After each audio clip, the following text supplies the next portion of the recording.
dikasihi Allah sekalian, alhamdulillah, marilah sama-sama kita memanjatkan setinggi-tinggi syukur kita kepada Allah Subhanahu wa taala kerana memberikan kita terus istiqamah dan hidayah untuk kita melazimi majlis ilmu, yang terutama dalam kita menekuni ayat-ayat Allah Subhanahu wa taala, khusus di dalam surah An-Nur. Alhamdulillah, ini merupakan majlis kedua kita untuk kita melayan salah satu surah yang sangat penting bagi para wanita. InsyaAllah pada kesempatan kali ini kita akan fokus kepada bukti kasih sayang Allah kepada wanita. Surah An-Nur ada berapa ayat ni? Ingat lagi? Ada 64 ayat, di mana surah An-Nur ini merupakan surah yang ke-24 dalam Al-Quran dan dalam juzuk yang ke-18 kalau tak silap saya. Dan insya-Allah kita semestinya sudah banyak kali berulang-ulang membaca surah An-Nur, dan hari ini alhamdulillah diberi kesempatan untuk kita memahami apakah dia yang tersimpan di dalam lubuk surah An-Nur yang boleh kita korek, yang boleh kita ambil untuk menjadikan kita sebagai seorang wanita yang Rasulullah canangkan di dalam hadisnya. Dunia mata', dunia itu adalah perhiasan. Wa khairu mata'iha al-mar'ah as-salihah. Sebaik-baik perhiasan adalah wanita yang salihah. Insya-Allah, dan mudah-mudahan surah An-Nur ini menjadi satu kekuatan kepada kita untuk memetik rahsia-rahsia yang boleh kita ambil untuk kita jadikan diri kita sebagai wanita yang salihah. Dan hudud bukti kasih sayang Allah kepada wanita. Sebenarnya surah An-Nur itu sendiri merupakan satu isyarat kepada kita bahawa Allah ini sangat kasih kepada wanita.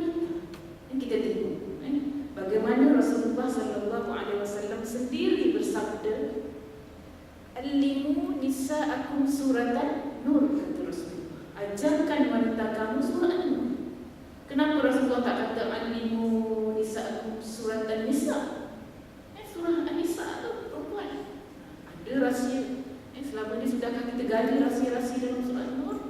InsyaAllah, mudah-mudahan Allah permudahkan. Dan kalam Rasulullah ini, hadis Rasulullah ini dipanjangkan oleh sahabatnya, iaitu Sayyidina Umar. Ketika Sayyidina Umar mengambil tampuk pemerintahannya di dalam Khulafa Ar-Rasyidin selepas Sayyidina Abu Bakar, antara slogan ataupun agenda pemerintahan beliau adalah untuk dijadikan, disebarkan pengajian surah An-Nur di kalangan rakyat. Sayyidina Umar mengatakan apa? La tadkhulanna imra'atun muslimatun al-hamama illa min saqam wa 'allimu nisa'akum surat An-Nur.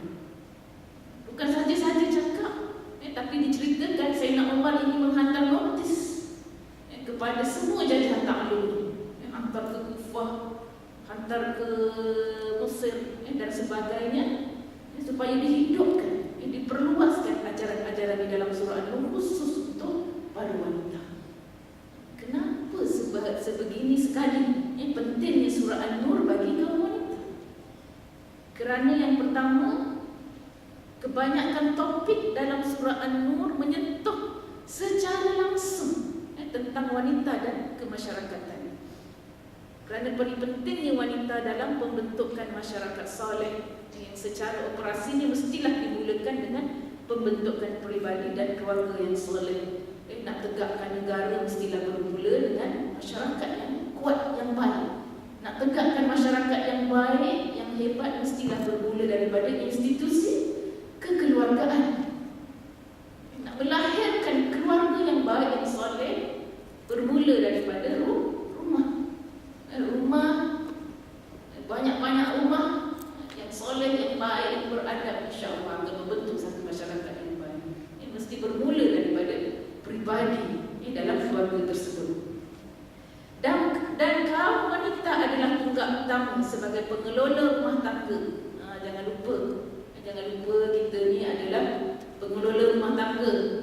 Sehebat mana pun jawatan kita dalam Petronas ni, Jangan lupa tugas asasi kita sebagai pengelola rumah tangga. Rumah tangga itu sebenarnya kita letakkan sama ranking teratas dalam kewajipan kita sebagai seorang muslimah. Dan muslimah ini merupakan madrasah pertama. Apa makna madrasah? Sekolah kita ni sekolah pertama bagi anak-anak kita, dan semuanya bermula dari rumah. Dari rumah. Nak menegakkan negara yang baik punya bermula dari rumah, bukan bermula dari atas. Kalau bermula dari atas terus teringat. Saya teringat kisah bapa kepada Imam Malik. Ditanya oleh masyarakat, orang keliling, wahai Abu Malik, Imam Malik, kita kenalkan Imam Malik siapa? Iaitu pengasas kepada mazhab Maliki. Dia isterinya melahirkan seorang anak, lahirlah seorang lelaki yang soleh, itu akhirnya menjadi Imam Malik. Orang tanya, bagaimana engkau mendidik pribadi ini yang ada pada Imam Malik sehingga menjadi segini hebat? Apa yang dijawab oleh bapa Imam Malik? Dia kata, aku mendidik ibunya, mendidik wanita, mendidik ibu dan isterinya sehingga akhirnya mampu untuk melahirkan seorang tokoh yang hebat, iaitu Imam Malik. Yang penting kita, tangan kita bermula walaupun kecil-kecilan, tak nampak, orang luar tak nampak kehebatan seorang ibu yang menjadi madrasah pertama, tetapi hebat, boleh menggoncang dunia.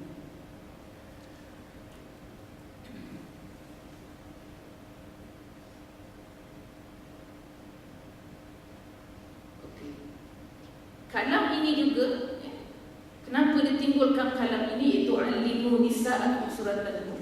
Kenapa perlu kita mengajarkan para wanita sekalian tentang surah An-Nur? Kerana segala ajaran dalam surah An-Nur mestilah bermula dari rumah.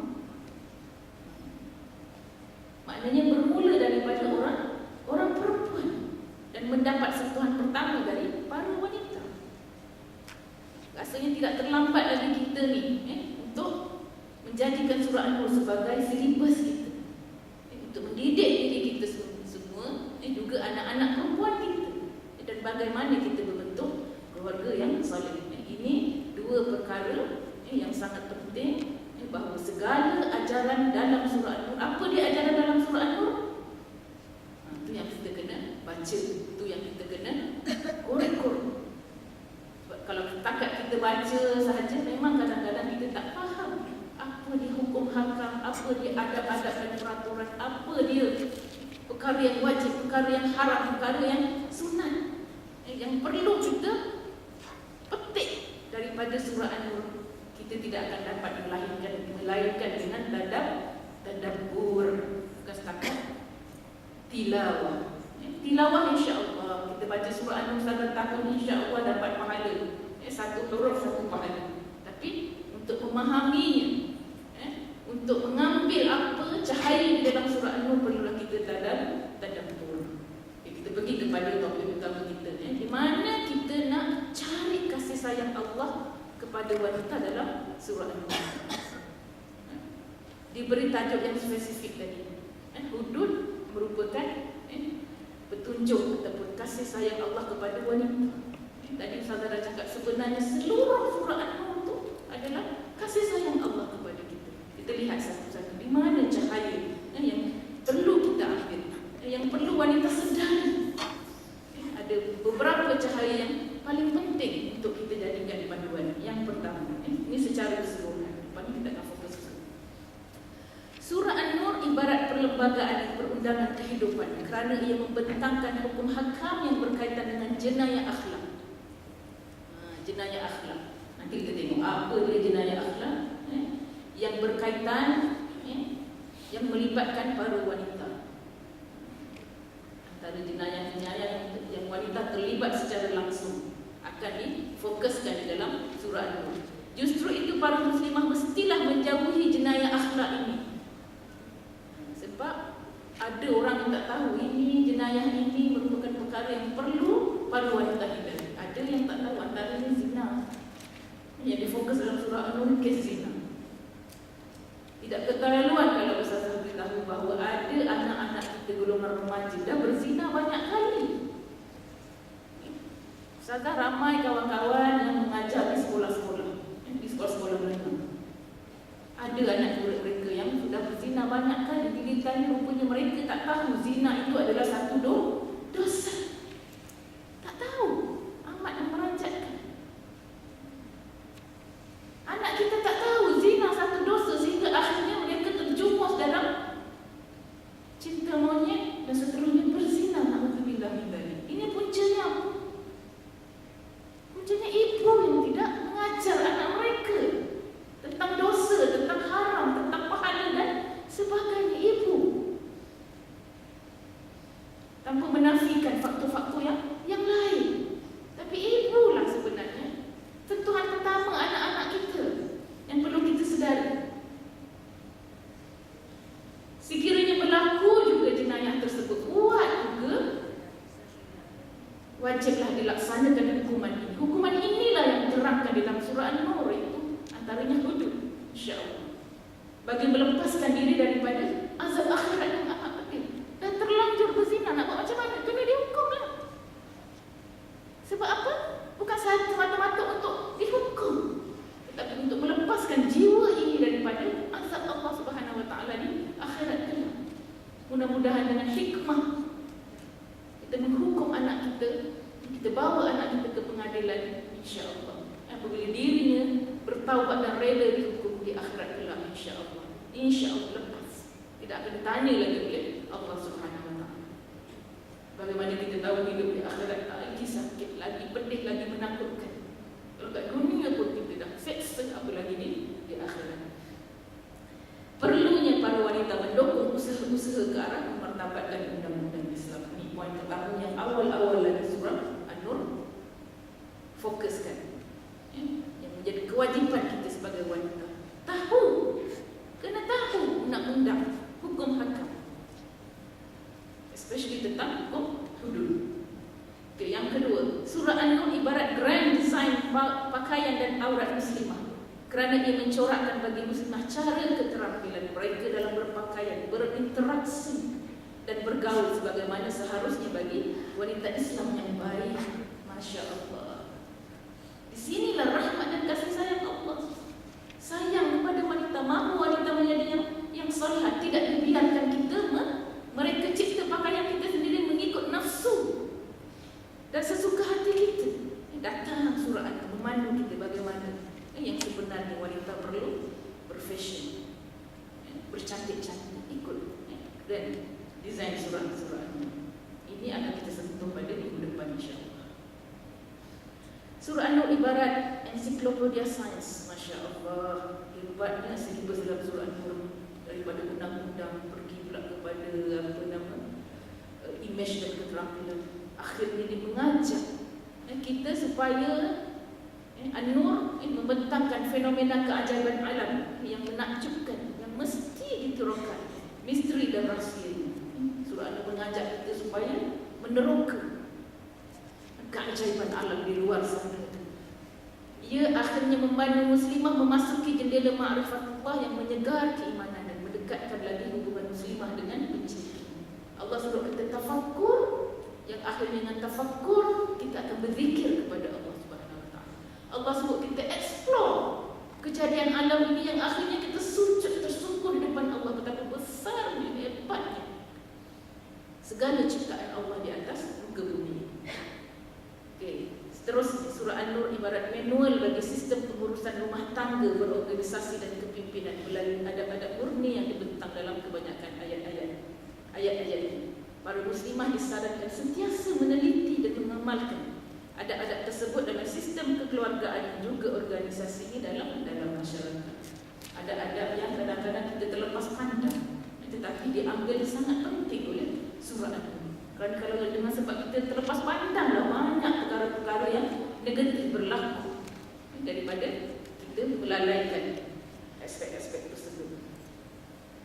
Okay, hudud kasih sayang Allah pada wanita. Kita lihat pada ayat yang pertama, pembukaan sebelum kita masuk kepada hudud. Ayat pertama ni sangat tegas. bila Allah berfirman, mari kita baca sama-sama di samping tilawah, lepas itu kita tadabbur. A'udzu billahi minasyaitonir rajim. Bismillahirrahmanirrahim. Suratun anzalnaha wa faradnaha wa anzalna fiha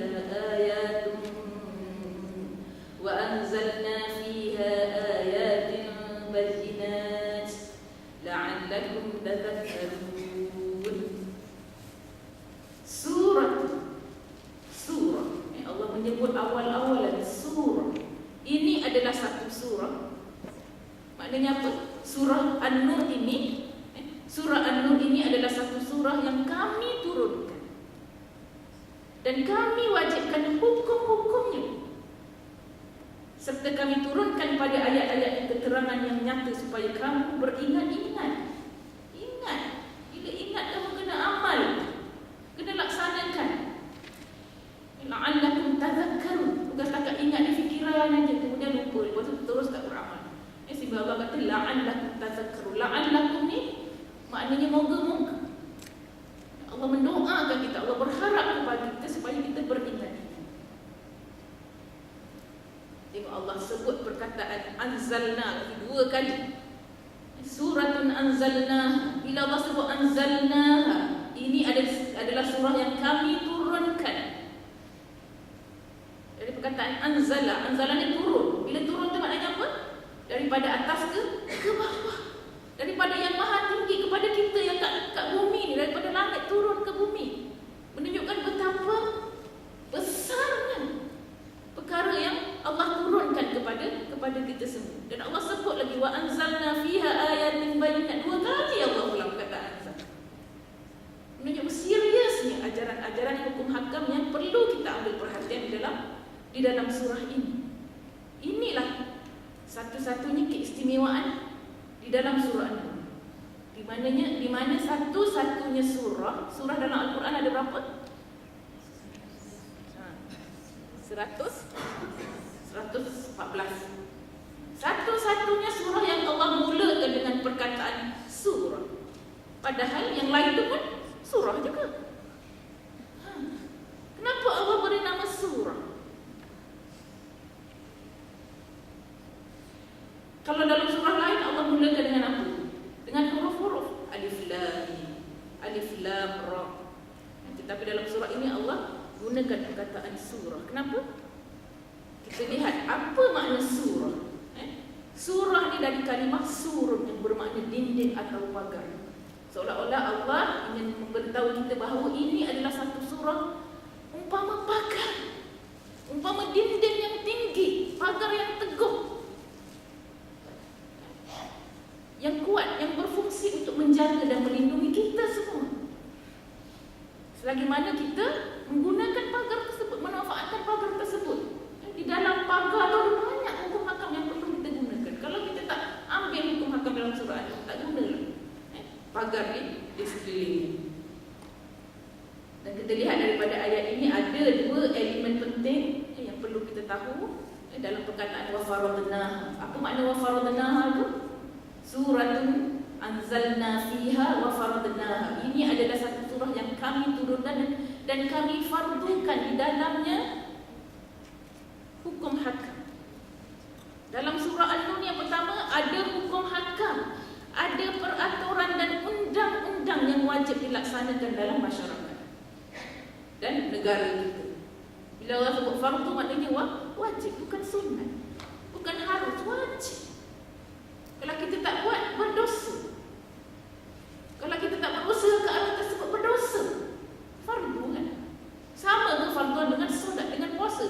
Umat Islam hari ini sangat jaga solat, sangat jaga puasa. Tapi hukum lain yang Allah fardukan kadang-kadang kita tak nampak dia wajib. Sebab kita tak korek dalam surah An-Nur. Kita tak tadabbur surah An-Nur, sehingga kita tak tahu kewajipan di dalam surah An-Nur. Betul Allah kata wa anzalna fiha ayatin bayyinat. Yang kedua, kami turunkan juga ayat-ayat bukti-bukti yang jelas yang menjadi teras pendirian tauhid seorang muslim, juga keluarga, masyarakat dan sesebuah negara. Kena ambil keterangan-keterangan yang jelas dalam ayat-ayat surah An-Nur. Dan kita lihat bagaimana hamka. Kata-kata ini saya ambil daripada tafsir Al-Azhar ketika hamka menafsirkan ayat yang pertama tadi, surah Al-Anzalna fiha wa faradnaha. Ini adalah tujuan hidup seorang Muslim. Apa dia tujuannya? Iaitu melaksanakan kehendak hukum Allah dalam masyarakat.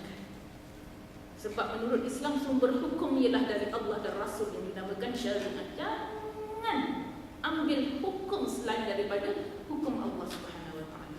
Muhasabah diri kita. Selama ini kita duduk dalam negara yang berhukum dengan siapa? Yang mengambil hukum dari mana? Muhasabah. Lepas kita baca surah An-Nur ini, kita koreksi diri kita. Selama ini kita berteduh di dalam undang-undang siapa? Undang-undang Allah atau undang-undang manusia? Inilah tujuan hidup kita yang hakiki, untuk melaksanakan hukum Allah di dalam masyarakat. Sebab Allah dah wajibkan. Suratun anzalna fiha wa faradna. Suratun anzalnaha wa faradnaha. Ini adalah satu surah yang kami turunkan dan kami wajibkan hukum hakam di dalamnya untuk dilaksanakan. Kita tengok ayat-ayat hukum dalam surah ini banyak. Antaranya ni hukum mengenai zina, hukum larangan berkahwin dengan penzina, hukum orang menuduh orang berzina, iaitu qadzaf. Pernah dengar kata qadzaf? Dalam surah An-Nur tidak ada perkataan qadzaf, tetapi ada hukum tentang qadzaf.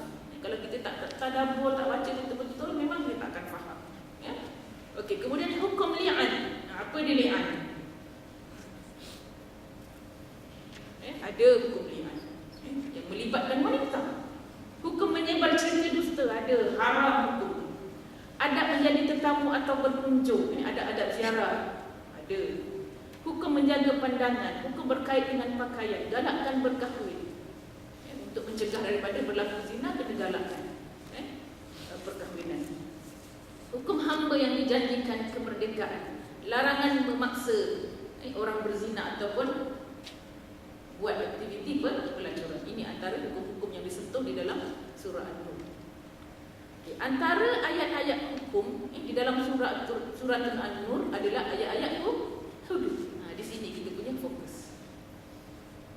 Di sini jugalah yang tersimpul di dalam bab yang bab yang pertama dalam buku jilid yang pertama ni, daripada ayat 1 kalau tak silap sehingga ayat 26 tentang hukum hudud. Sebenarnya hudud tidak disebut dalam surah An-Nur, tetapi jenayah-jenayah yang disebut jenayah akhlak. Zina jenayah akhlak, bukan kriminal yang yang biasa-biasa ni. Qadzaf juga jenayah akhlak, juga li'an. Tiga perkara ini apabila dirujuk kepada undang-undang Islam, dia termasuk dalam hukum hudud. Hudud ini walaupun tidak disebut secara khusus zina bawah hudud, tapi para fuqaha, para alim ulama yang mendetailkan tentang perundangan Islam memasukkan jenayah tersebut ini di dalam hukum hudud. Kita tengok makna hudud ini sebenarnya. Sebelum ni pernah dengar kan perkataan hudud, biasa kan baca dalam paper gegak kita orang kat luar sana. Oh, ingatkan gegak kita nak laksanakan hudud, rupanya supaya jangan hudud ni dilaksanakan. Ini yang pincang di dalam masyarakat kita. Apa-apa kalau kita boleh jawab, sebut je dia baca surah An-Nur. Ya? Apa yang jelas termah hudud merujuk kepada ketetapan dan panduan yang Allah berikan kepada manusia untuk diikuti. Dalam surah An-Nur Allah tak sebut hudud, tetapi dalam surah-surah yang lain Allah sebut kata hudud, yang menunjukkan ini ketetapan Allah, ini larangan Allah, ini batas-batas yang perlu kita jaga. Namun perkembangan fiqh dan jurispruden telah menunjukkan fuqaha mencipta istilah hudud bagi kategori jenayah menurut perundangan Islam. Jadi zina, qadzaf dan li'an yang disebut dalam surah An-Nur ini dikategorikan dalam kesalahan jenayah dalam mengikut undang-undang Islam. Ia menjadikan hudud kisah dan ta'zir. Termasuk hudud ni termasuk dalam perundangan Islam bersama adik-beradik lah. Bila sebut hudud kita mesti tahu tahu qisas. Bila sebut qisas, kita kena tahu ta'zir. Di dalam surah An-Nur disebut difokuskan kepada hudud saja, kesalahan-kesalahan yang dimasukkan dalam undang-undang hudud. Kalau qisas tu apa dia? Pancung. Itu qisas. Ta'zir tu denda lah ataupun mengikut budi bicara hakim. Tapi hudud ni telah ditetapkan hukuman, telah tentukan berapa.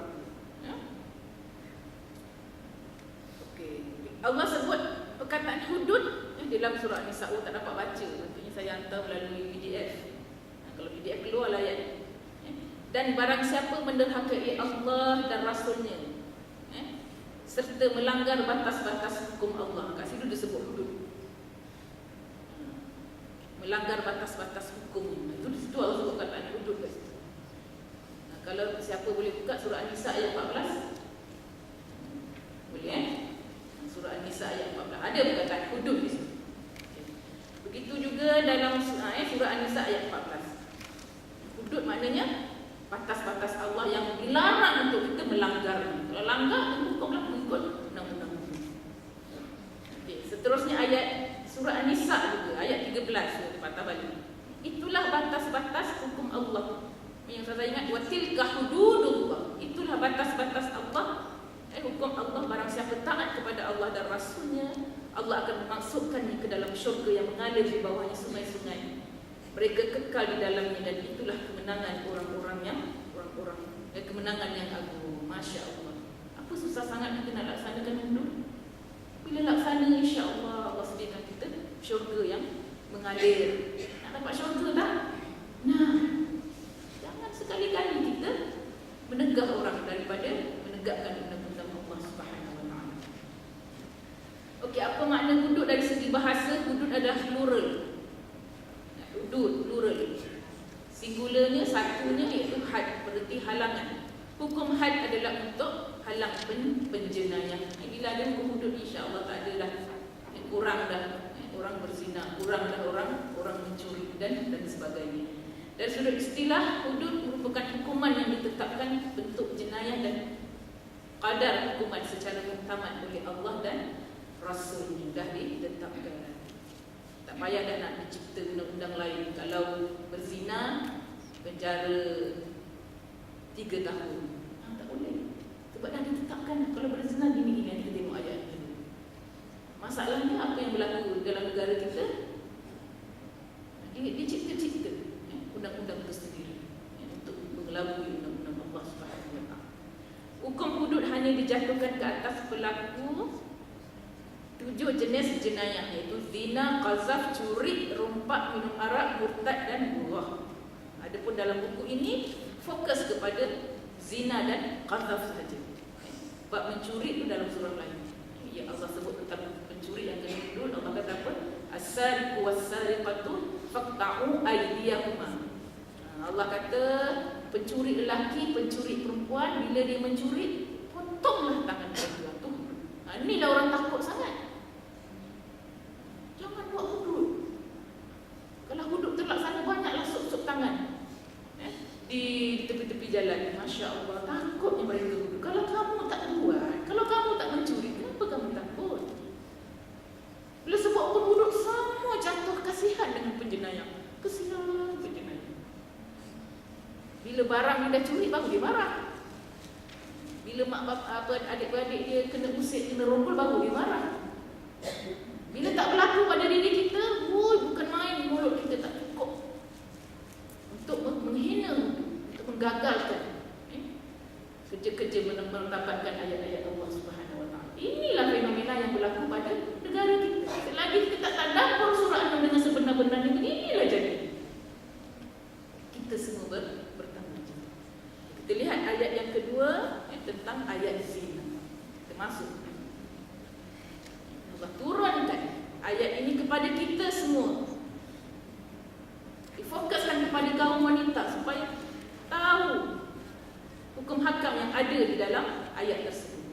Kita baca ramai-ramai. A'udzubillahi minasyaitonirrajim. Az-zaniyatu waz-zani fajlidu kulla wahidin minhuma mi'ata jaldah wa la ta'khudhukum bihima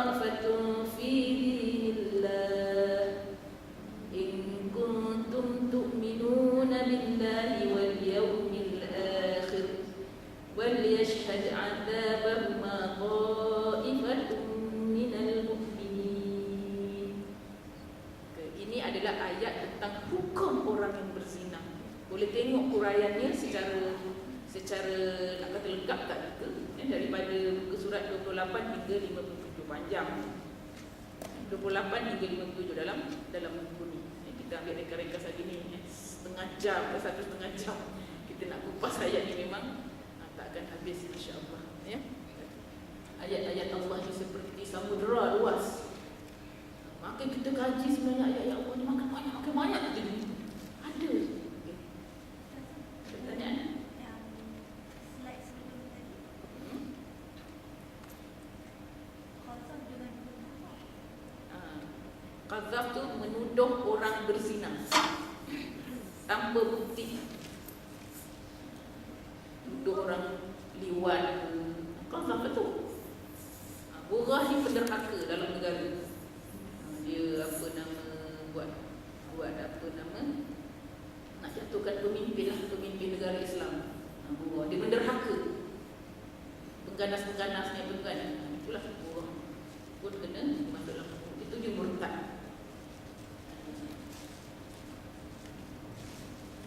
Nabi kata man baddala dinahu faqtulu. Siapa yang murtad, siapa tukar agamanya dalam negara yang menegakkan sistem Allah ini, hendaklah bunuh. Murtad itu bunuh, itu dah ditetapkan oleh Allah SWT. Auzubillah. Ya. Okey, az-zaniyatu, perempuan yang berzina dan lelaki yang berzina, hendaklah fajlidu, disebat. Kullu wahidin minhuma mi'ata jaldah. Setiap daripada mereka berapa kali? 100 kali sebatan. Mi'ah. Hudud dah Allah dah tetapkan dah 100. Jangan buat 90, jangan buat 80. Itu hudud. 80 tu disebat untuk si qadzaf tadi, orang yang menuduh berzina 80. Tapi kalau orang yang berzina taklah disebat sebanyak 100 kali. Mati tak kan? Kita tak pernah lagi melaksanakan hukum ini kan di Indonesia. Wala ta'khudhukum bihima ra'fatun fi dinillah. Jangan sekali-kali rasa belas kasihan kesian ini macam sekarang ni lah. Bila ada suara-suara nak tegakkan hukum, zalimnya kan, Februari ni undang-undang Islam, takkanlah tak beri peluang lagi untuk mereka bertaubat dan semua. Ya Allah, dan dangkal dia cakap macam kan? Terus rasa kasihan pula orang buat jenayah. Ya. In kuntum tu'minuna billahi wal yawmil akhir. Masya-Allah, Allah kaitkan terus dengan keimanan. Sekiranya kamu beriman kepada Allah dan hari akhirat, jalankanlah undang-undang ini, sebat mereka yang berzina. Wal yashhad 'adzabahuma ta'ifatun minal mu'minin. Hendaklah upacara hukuman itu ketika dijalankan dilihat oleh orang ramai.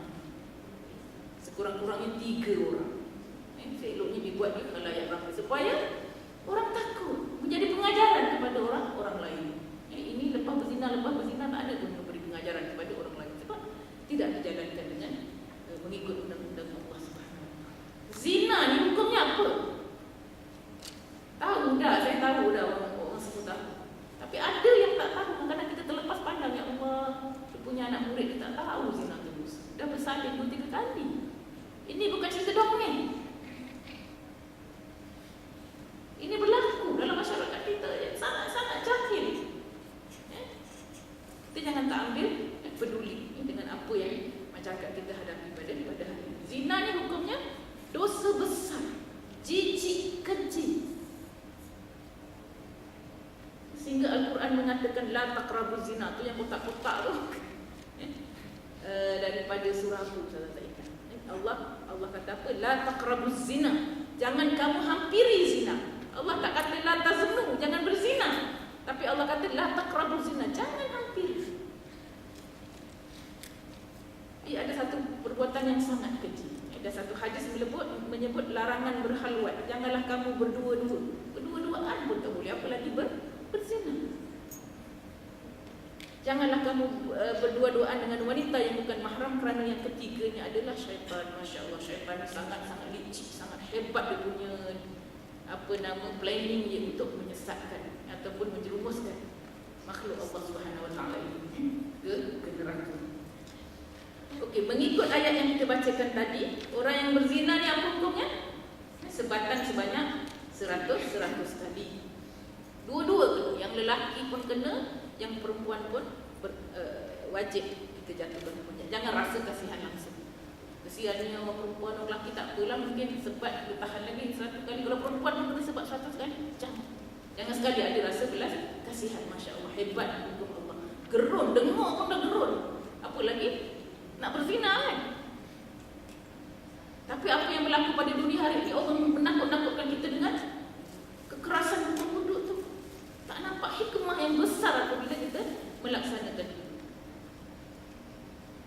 Hukum tujuan ditetapkan, hukuman ini ditetapkan untuk mencegah dan mengugut kita ni daripada orang Islam melakukan zina. Jauh zina, takut kita nak berzina. Dan hukum ini bukan sekadar hukuman. Pembuktian adalah berat. Bukan senang kita nak hukum, bukan main hukum aja. Bila dengar je orang tu berzina, kita terus ambil sebab tidak. Mestilah dengan 4 orang saksi. Tidak valid saksi yang lain, melainkan 4 orang lelaki. Maknanya susah tak nak tentukan kesalahan orang ini? Susah. Islam sangat detail apabila nak membuktikan orang ini sudah berzina atau tidak. Jadi bukan senang-senang nak jatuhkan hukum hudud kepada seseorang itu, ya. Dan Allah sebut juga perkataan zaniyah yang pertama tu. Cuba kita tengok ayat yang pertama. Ayat yang kedua, az-zaniyatu waz-zani. Allah sebut perempuan dulu. Orang Arab ni dia punya bahasa dia, kalau ada ta baru ta kat belakang tu, maknanya untuk perempuan. Ya, az-zaniyatu perempuan, az-zani lelaki. Kenapa Allah sebut perempuan dulu? Sedangkan dalam ayat mencuri Allah sebut lelaki dulu. As-sariqu was-sariqatu. Supaya kata Hamka, supaya kita ni jangan rasa kasihan dengan perempuan. Tentang dia perempuan lah, kita pun tampul dia atau kita kurangkan. Tidak boleh. Allah dah cakap awal-awal, jangan kita merasa kasihan. Lagi satu, memang sudah makruf perempuan ini. Kemungkinan besar, yang paling besar perempuan ini untuk menyebabkan berlakunya gejala zina. Boleh terima? Perempuan lah punca. Sebab perempuan ni memang selalu menjadi sumber fitnah, sumber godaan dan sebagainya. Perempuan kena jaga dia. Kadang kita tak perasan, rasanya dah tutup aurat dah kita ni. Tapi mungkin lenggok jalan kita tu menggoda orang. Bahaya. Jadi dimulakan dengan perkataan perempuan dulu supaya wanita ini lebih berjaga-jaga bahawa mereka adalah selalu menjadi punca kepada kejadian zina, akhlak dan sebagainya. Setakat ini ada pertanyaan? Dalam buku ini Ustazah ada detailkan hukum yang tadi itu 100 kali sebatan khusus untuk penzina yang belum berkahwin. Yang belum ke anak dara, orang yang bila berzina kena sebat. Orang yang dah berkahwin ni tapi menggatal juga lagi nak berzina, orang ni tak layak hidup. Hukumnya rejam sampai mati. Tak ada dalam Al-Quran, tapi didetailkan oleh hadis Rasulullah sallallahu alaihi wasallam dalam hadis yang sahih. Ustazah tekankan dalam 2-3 hadis yang sahih. Orang yang sudah berkahwin bila berzina juga memang tak layak untuk hidup.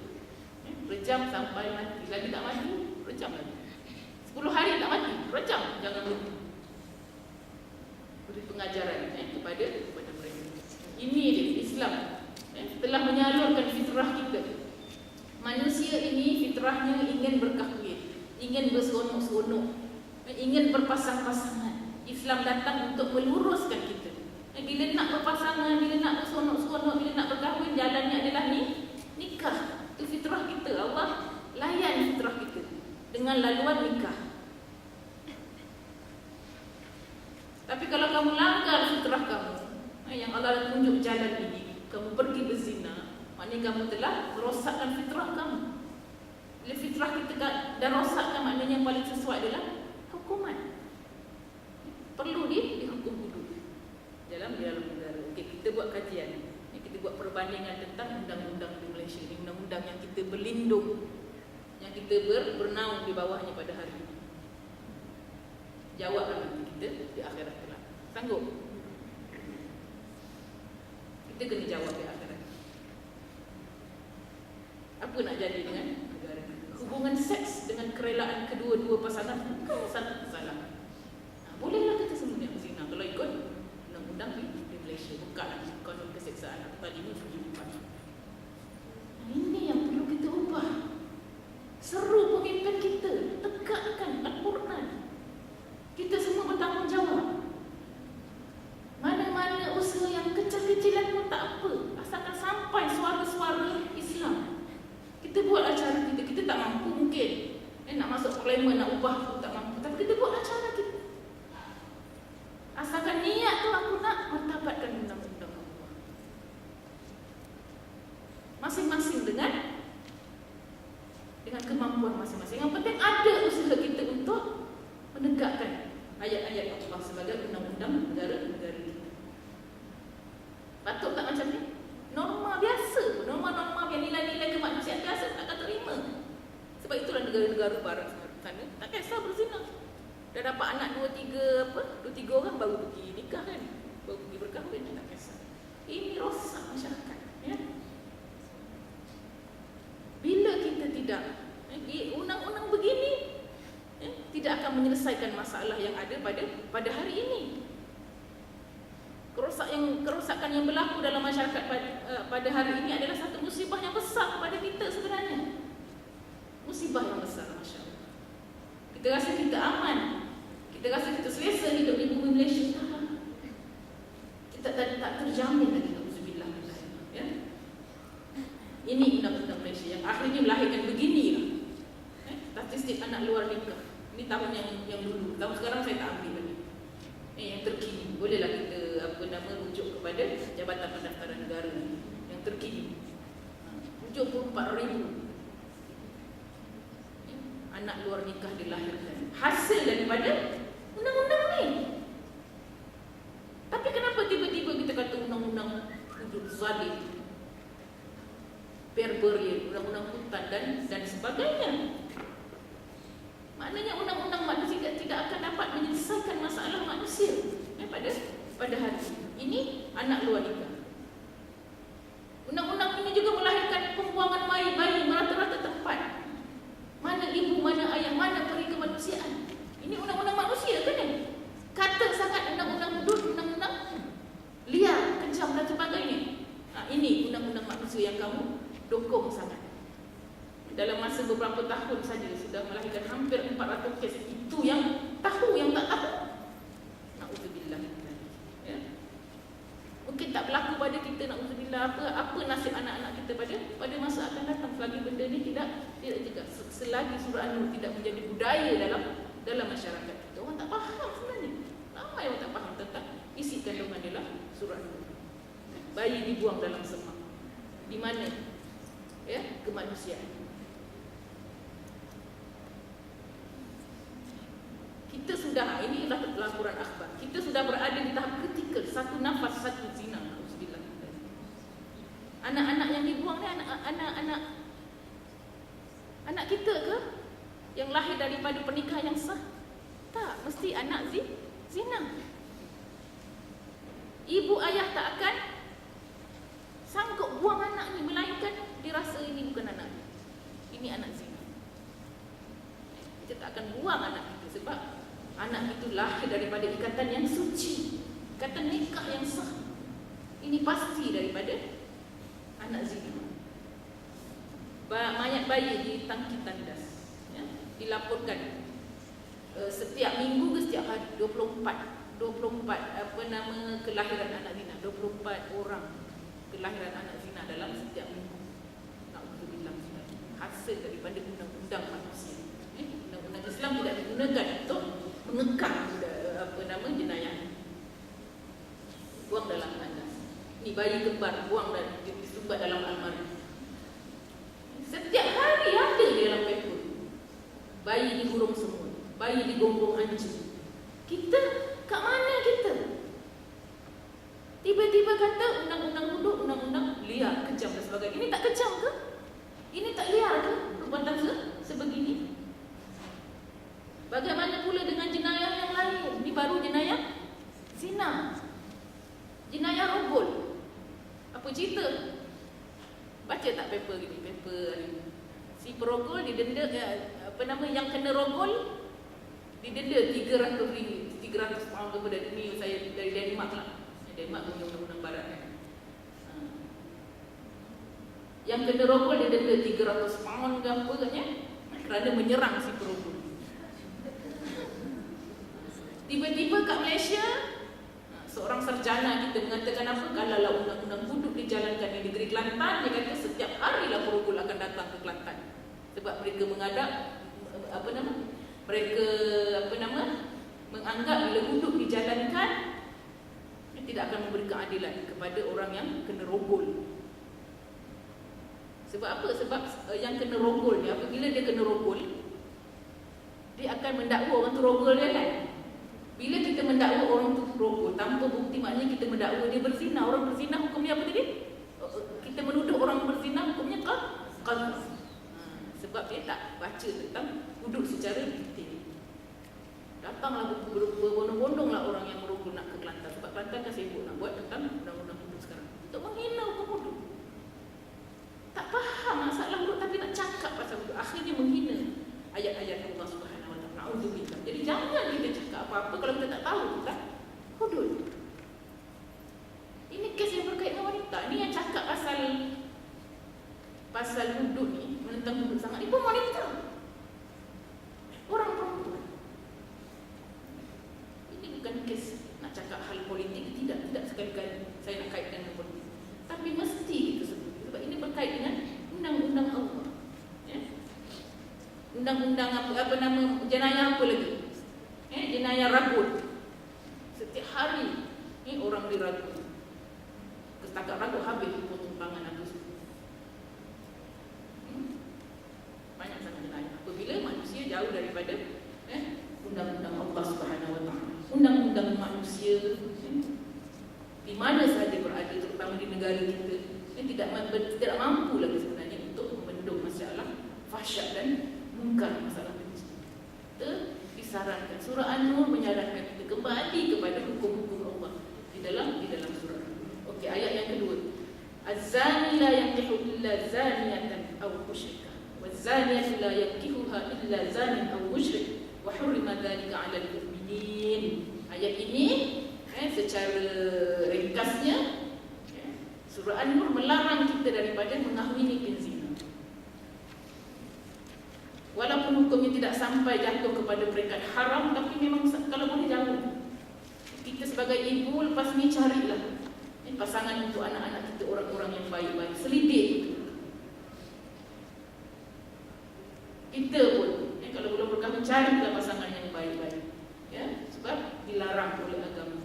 Walaupun boleh berkahwin dengan tapi dengan syarat hendaklah bertaubat. Kenapa ayat ini diturunkan? Boleh baca dalam buku ini ada 3 sebab kenapa Allah melarang ayat berkahwin dengan si penzina. Rupanya ada background dia dalam perkara yang berlaku dalam masyarakat di sekeliling Rasulullah sallallahu alaihi wasallam, di mana beberapa sahabat Nabi yang nak berkahwin dengan pelacur-pelacur di Madinah. Nabi pun tak reti nak jawab. Tiba-tiba turunlah az-zani la yankihu illa zani. Tak boleh mengahwini orang yang berzina. Tak boleh mengahwini pelacur-pelacur, melainkan jika telah bertaubat. Ini kisah. Ya? Dan Said Qutb, itu ulama tafsir yang bertajuk buku dia Fi Zilalil Quran, mengatakan orang-orang yang melakukan perbuatan keji itu ketika melakukannya bukanlah statusnya sebagai orang yang beriman. Sebab orang yang berzina ni, masa dia berzina, kat mana iman dia? Tak ada iman lah kan? Kalau dia ada iman, dia tak akan berzina. Nabi kata, orang yang berzina ketika berzina, dia tidak beriman. Sehingga Allah seolah-olah menyamakan orang berzina dengan orang musyrik. Illa zaniyatan aw musyrik. Orang lelaki yang berzina selayaknya untuk wanita yang berzina dan musyrik saja Allah umpamakan. Ialah sebab bila dah berzina, iman tak ada. Ada iman, dia takkan berzina. Sebab itulah saya kata orang yang melakukan perbuatan keji statusnya orang yang tak beriman. Jiwa mereka benar-benar berada dalam kondisi yang sangat jauh dari iman. Sementara itu jiwa yang beriman tidak akan rela menjaga ikatan pernikahan dengan jiwa yang jauh dari iman lantaran perbuatan yang keji itu. Ya. Jadi kita kena berhati-hati, insya-Allah. Kita lagi begini. Kita terus kepada hukum hudud yang kedua, termasuk dalam undang-undang hudud, iaitu hukum qadhaf. Qadhaf ni apa dia? Di dalam ayat ini mari sama-sama kita bacakan. وَالَّذِينَ يَرْمُونَ الْمُحْصَنَاتِ ثُمَّ لَمْ يَأْتُوا بِأَرْبَعَةِ شُهَدَاءَ فَاجْلِدُوهُمْ 80 جَلْدَةً وَلَا تَقْبَلُوا لَهُمْ شَهَادَةً أَبَدًا أُولَئِكَ هُمُ الْفَاسِقُونَ. Dan orang-orang yang melemparkan tuduhan berzina kepada perempuan yang terpelihara kehormatannya, kemudian mereka tidak membawakan 4 orang saksi, maka sebatlah mereka sebanyak 80 kali. Kurang 10, kurang 20 daripada orang yang berzina. Baik berzina. Itulah secara nakal. Tuduh orang berzina pun kena sebat sebanyak 80 kali. Dan janganlah kamu menerima persaksian mereka. Maknanya dia punya autoriti dia ataupun harga diri dia sebagai manusia yang boleh menjadi saksi ditarik. Tak boleh jadi saksi selama-lamanya kerana mereka adalah orang-orang yang fasik. Jadi ada 3 hukum bagi orang yang suka gosip-gosip yang keji-keji. Dia tu berzina lah, dia tu berkewek apa kan. Jangan jaga mulut. Jangan tuduh orang lain buat jahat selagi tidak ada bukti. Yang pertama, fajliduhu, sebat 80 kali.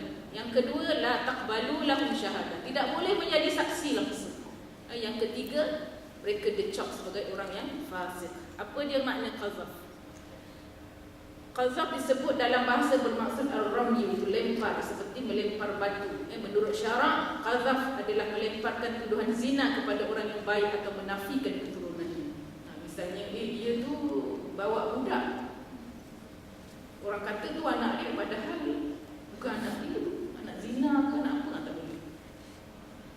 Jaga kita punya percakapan. Jangan, kalau tak ada bukti, jangan cakap-cakap. Kalau didakwa kita pun masuk dalam dihukum sebagai qazaf. Bentuk-bentuk lafaz yang termasuk dalam kategori qazaf adalah seperti seorang berkata, wahai penzina, kau telah berzina. Jangan cakap. Wahai peliwat, kau telah meliwat. Kan? Negara kita baru dalam 10 tahun ni kan. Kecoh cerita pasal liwat. Itu kalau ada undang-undang Islam kan qazaf, siapa yang tuduh diliwat. Sampai anak kita pun pening kepala bila baca dalam surat khabar pasal liwat. Liwat tu apa ni? Dah jadi apa nama? Ditersat lah kita punya akhbar. Engkau telah meliwat atau sebagainya. Ini bukan anakmu. Misalnya seorang suami kata kepada isteri, ini bukan anakmu. Itu pun qazaf juga kalau tak ada. Apa dia hukumnya bagi orang yang qazaf ini? Qazaf adalah merupakan satu dosa, dosa besar, termasuk dalam dosa besar. Jadi jangan tuduh-tuduh orang sembarangan, jalan ke, perempuan jalan, betina, niang ke apa, jangan langsung tuduh. Dan salah satu dari jenayah hudud yang dinyatakan di dalam nas. Nas ni apa? Ayat Allah, ayat Quran terpanggil nas. Si penuduh hendaklah membawa 4 orang saksi bagi membuktikan tuduhannya. Saksi 4 orang, mesti saksi yang adil, mesti lelaki. Kalau tak ada 4 orang saksi, kalau si penuduh ni mendatangkan 4 orang saksi yang adil, yang betul, betul dia ni berzina, orang tu akan dihukum hudud. Si penzina tu, boleh faham ya? Dia sudah tidak dipanggil qazaf, dia sudah tidak dipanggil pengqazaf. Sekiranya betul dia menghadirkan 4 orang saksi, dia terima orang tu memang betul berzina, orang tu akan dihukum 100 kali sebatan ataupun rejam. Sekiranya dia tidak mendatangkan 4 orang saksi, misalnya dah bawa 3 je, ataupun saksi dia ni semua perempuan, dia pula yang kena hudud. Kembali kepada dia. Syarat-syarat saksi. Saksi dalam tuduhan zina mestilah 4 orang lelaki. Jika yang menjadi saksi tersebut 4 orang wanita, maka kesemuanya dia kena gagal. Si penuduh dengan saksi-saksi semua kena qazaf 80 kali sebatan. Ini hukum Islam. Okey, boleh faham? Ya? Sebab kena berhati-hati untuk menyatakan tuduhan. Lebih-lebih lagi melibatkan kesalahan seks. Sebab sekarang di dunia hari ini senang je kalau nak jatuhkan orang, kan tuduh buat seks ni. Sebab tak ikut undang-undang. Undang-undang tidak mengikat benda. Akhirnya jadi berita yang dijadi-jadi. Okey, yang kedua, mereka juga hendaklah merdeka. Saksi itu mesti merdeka, dan jika hampa menjadi saksi maka akan dikenakan hudud, tetapi separuh saja, itu 40 sebatang. Okey, yang ketiga, saksi juga hendaklah dari kalangan Muslim, dan jika kafir tidak diterima kesaksiannya. Ya, itulah orang ditakut-takutkan, kan, sampai orang kafir pun tak nak terima hudud. Sebenarnya bila undang-undang Islam dijalankan dalam negara kita, dia tidak terkena kepada orang kafir, non-Muslim. Jangan risau, kan? Okey.